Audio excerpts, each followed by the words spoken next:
and welcome to my channel, Frances Rose Art. This is a channel that's all about art and creativity, and I will show you how I make an abstract painting with different media such as watercolors. I use water-soluble oil pastels. I also used some watercolor pencils and much more. So grab your watercolors and paper and just paint along, or if you don't feel like it, just grab a cup of tea or coffee and just follow the process. I'm starting here with Schmincke Aqua Drops watercolors. They come in a little bottle and you can drop them, drop them on the paper.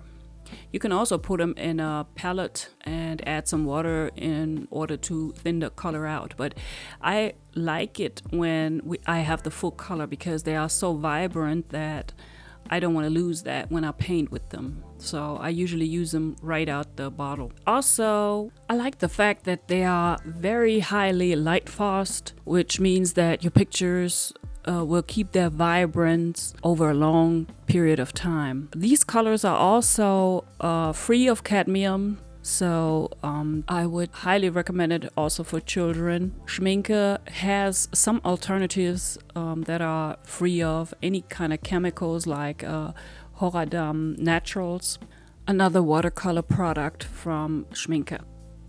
You can also buy these colors in liners, markers, and you can always mix all the watercolors, no matter if it's Aqua Drop, Horadam, or Academy, with each other. It's no problem. And they have 24 colors plus a white opaque color with the Aqua Drops. When you use the liners, the markers, they are more for smooth surfaces, so rather smooth paper, while you can use the Aqua Drops on absorbent paper, which brings me to this paper, which is Artistico Guardi Torchon. Torchon means that it's the structure of the paper, and the paper is very thick and very absorbent, which makes the paintings in the end longer lasting.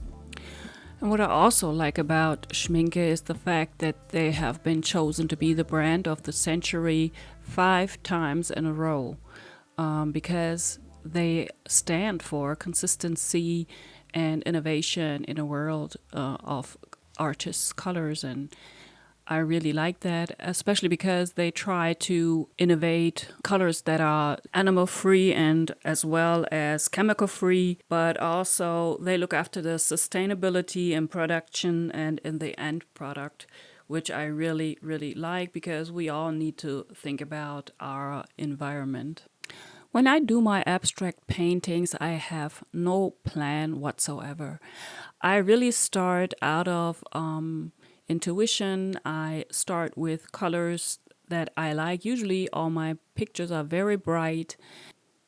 I do not care about what colors should be matched with what or not.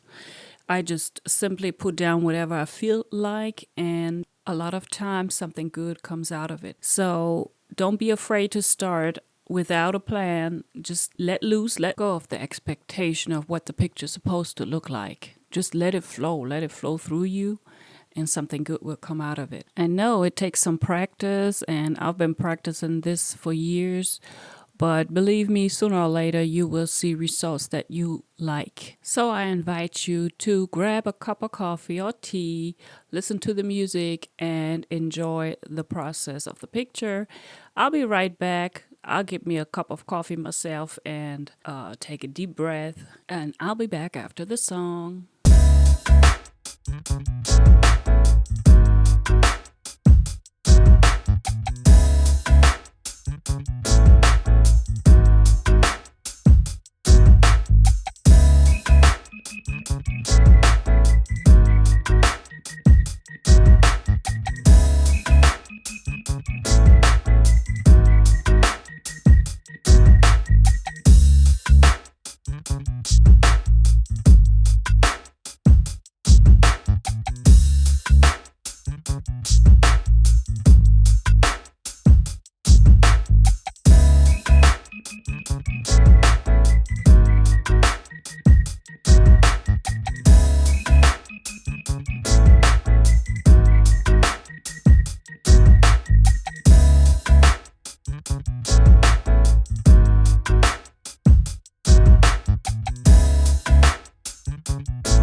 So here I am. After a cup of coffee and a piece of cake, I feel much better. As you can see, the picture is coming along, and I really like the fact that the different media leaves a different texture. And the more you layer the colors and the different medias, like thick paint, such as like the gouache or thin paint, like the watercolor, also the oil pastels, leave a really nice texture on the paper. And the more colors you layer, the more interesting it gets, and it makes the eye wonder. And that's what I want to do to create when I do abstract art. I want the person that looks at it to not wanting to take their eyes off of it because they see so much. They want to explore little things, big things. So when I start painting, I usually start big. I use areas of color, and as you can see, the more I layer, I put little dots and squares and everything on there, and also use pencils, markers, and the real fine liners, sometimes white liners. There's nothing that I don't use when I paint. So there's nothing you cannot do. What you cannot see in this video is that I, of course, use a blow dryer to dry the picture in between when I don't want the colors to smudge or to mix up too wild. I want to be in control of what mixes and what doesn't, so that's when I blow dry the picture. Also, the paper smoothens out again once it's dry. Sometimes watercolor paper can buckle, and especially the wetter you work, the more it buckles. So sometimes blow drying makes it even again and makes it easier to paint. But this picture is not that much buckled because I don't work that wet. Using the water-soluble wax crayons is a really nice media because you can leave, whenever you activate it, you can leave parts of it looking like crayon and parts of it you can solute with the water. And I really like that look, especially when the colors run together a little bit and, you know, all the textures. At some point, you might have thought, you know, you could have stopped right here because the picture is done for me. And that is a hard part to decide sometimes when you paint and you just don't know when to stop. And to be honest, sometimes when I cut the videos, that's when I see I should have stopped here and not have done any more because I can tell that, you know, the picture would have had whatever it needed. But sometimes you cannot stop, and I cannot explain why, but that's how it is. But whenever you don't like the picture that came out, you think maybe it's too much on there or it's too wild, it doesn't make you rest your eye in one spot, it's just not, you just don't like it. I will show you in one of my next videos what I do with pictures that I don't like. You can, of course, keep painting over until you like it, but there is something else you can do with pictures that are just not the way you want them to be. So that's why I don't hardly ever throw anything away, because there's always a way to give those pictures new life, and I will show you how. If you like my first video on this channel, I would really, really appreciate if you give me a thumbs up, if you subscribe and share my channel, because I'm trying to grow in the English-speaking community, and I'll be more than happy to see some engagement from you guys. Thanks a lot. Like I said, sometimes you can tell that you should have stopped way before you did in the end of the picture, because you see on the video, when I cut the videos and I see the process, sometimes I see, hey, this would have been totally fine by minute 15, and I kept on till 30 minutes were gone. So yeah, but that's art, and that's how you learn. And don't let fear get in the way of creating, because you need to try yourself out and you need to learn through mistakes. We don't learn through good things mostly. Usually it hurts when we learn. So it's the same thing in art. And like in life, we sometimes don't know where to say stop. We don't know it when we do art. So don't worry. Sometimes you just make bad art, but it takes you further. It makes you learn to trust your intuition and maybe to trust your decisions. And due to the fact that we have different days where we feel different, sometimes I'll paint almost minimalistic pictures where I don't have much on them. And the other times, I want to paint something that is full with shapes and circles and squares, and that's totally fine. And sometimes I like those, and sometimes I like the minimalistic kind. So whatever you feel like, just let it flow. Like I said, let it flow. Just feel free. Don't think too much. Don't overthink. Let your hand do the work. If you can learn to let go of control, you will feel truly free. And that's actually the reason how I came to painting abstract. I used to draw faces and people. I used to love that. And when I was a child, I promised myself that I would be a perfectionist by growing up. So I really practiced and practiced and practiced, and drawing something and trying to draw it realistic is really a tight drawing. You really have to constantly watch your reference, check the proportions, check the composition, make sure everything looks right and the person that I'm drawing is recognizing themselves. That's when I came to the point where I realized I don't want to draw that tight. I don't want to be that much under pressure when I paint or draw. So I started in 2012. I started abstract art for the first time, and I really loved it. My first pictures were good, actually. A lot of pictures after that were not, but that is totally fine because that made me learn, and that made me find my style, change my style over time, and I really love doing what I do now. I'm totally fine with my pictures now. And whenever something doesn't turn out the way it's supposed to, I can also use it for something else. So, like I said, just start. Don't worry. Don't be afraid.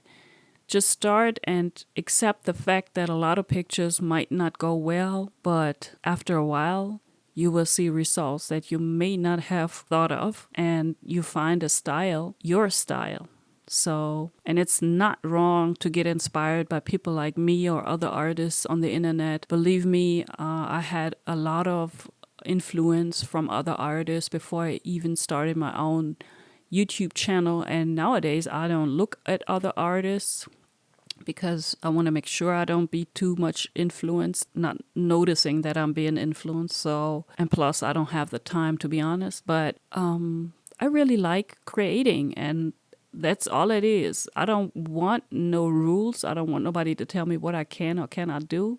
So that's why I do my own thing now. But like I said, I needed YouTube also and Pinterest, and I used a lot of sources to get inspired, and it's totally fine. If you feel like you want to copy my picture, feel free. I'm not mad at you. I really, that's how you learn. I learned how to do faces by at first tracing them, and actually this is a technique that I still use sometimes, especially when I do a portrait. I don't have all that time. I trace the outlines and the important lines, and that way I can easily transfer the proportions and where the eyes are, the mouth, the teeth, whatever, and then I do the fine work by myself. That is not cheating to me, because if you never drew a portrait, you will not trace it easily, and it'll be a perfect picture. So believe me, tracing is is a way that a lot of professional artists use in order to paint. Also, when they do big pictures or when I do wall paintings, everything is allowed as long, as you have fun and it's okay. So there's no artist police that will arrest you for doing that. So have fun and don't worry. Don't worry what others will say. Just do your thing because that'll make you better. And sooner or later, you don't need to be tracing nothing because you have learned how to do it yourself. And that's where I came from. So I hope you have fun with my videos, and I hope you like this first one, which I know is not perfect yet, especially not spoken, but hey, it's the first in English, so it'll get better. Yeah, you can tell I already layered a lot on this picture, so now I'm using my White Nights watercolors, and I also use the Neocolor 2 from Caran, and I used all kind of watercolor pencils. I even used Derwent ink tints in here. So whatever you feel like, just go ahead. And if you use good colors, good quality name brand colors, they will be as vibrant as you can see it right here. And it makes a difference, believe me. It makes a big difference sometimes. Not saying that all good stuff must be name brand or expensive, but I hate to say it, but most of the good stuff is very well pigmented. And if you want the pictures to last longer than a couple of years, then it's even more important to use good quality art supplies. As you can see, I'm using the Derwent Inktense pencils, but they don't come up too good on top of these, on top of the oil pastels and the dark colors. But that's okay. I'm trying, so I use my Neocolors again, and because I know I can paint over it. Also, I use my Caran gouache colors again, and hey, it's fine. Just try whatever. You can use even acrylic paint. I don't know how oil paint works on this because that's the only medium I haven't tried yet, but I'm pretty sure even that would work. But think about it, oil paint takes a long time to dry, so you cannot go ahead like I do right here. You need to wait and let it dry if you don't want the colors to smudge. I hope you liked the video. I hope you liked abstract art. Stay tuned because I will show you some more pictures and techniques of mine in the coming videos. So don't miss out. Subscribe. Give me a thumbs up. I'm really, really thankful. Leave me a comment. Give me tips. Give me inspiration. Something that you want to see on this channel, and I'll be more than happy to put it into a video. Thank you so much. Take care and get creative. Bye-bye.